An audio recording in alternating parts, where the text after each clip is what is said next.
সকালবেলা ঘুম থেকে উঠেই আমি বেরিয়ে পড়লাম পড়াতে যাওয়ার উদ্দেশ্যে। এই সময়টা মানে এই শীতের সময়টা আমি মাঠ দিয়েই যাই, যেহেতু অনেক দূরের রাস্তা, তাই মাঠ দিয়েই যাই। মাঠ দিয়ে গেলে একটু তাড়াতাড়ি হয়। তো এই পড়িয়ে নিলাম, পড়িয়ে বেরিয়ে গেলাম। এই যে আবার আমার বাড়ি যাওয়ার পথে তোমাদের সাথে আমার এই রাস্তাটা একটু শেয়ার করে নিলাম। এখন যেহেতু আলুর সময়, তাই চারিদিকে শুধু আলু গাছ আর আলু গাছ, তাই তোমাদের সাথেও একটু দেখিয়ে নিলাম। তো এই যে হাঁটতে হাঁটতে অবশেষে আমি আমার বাড়িতেও চলে এলাম।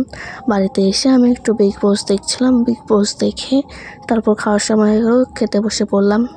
আজকে মেনু ছিল ভাত, বেগুন পোড়া আর ফুলকপির তরকারি। শীতের দিন আর বাঙালি মানেই হচ্ছে বেগুন পোড়া, তো বেগুন পোড়া তো খেতেই হতো।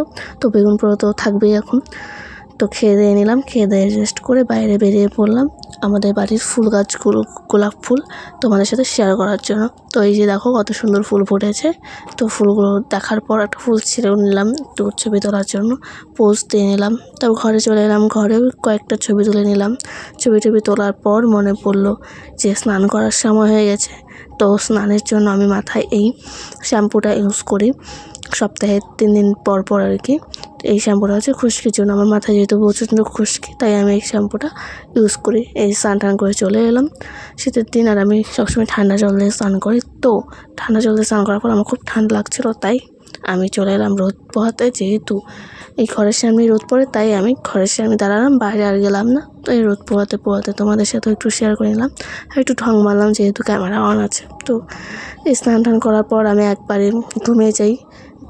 ঘুম থেকে ওঠার পর তোমাদের সাথে শেয়ার করব আমি সন্ধ্যাবেলায় কী খাইয়েছিলাম সেদিন।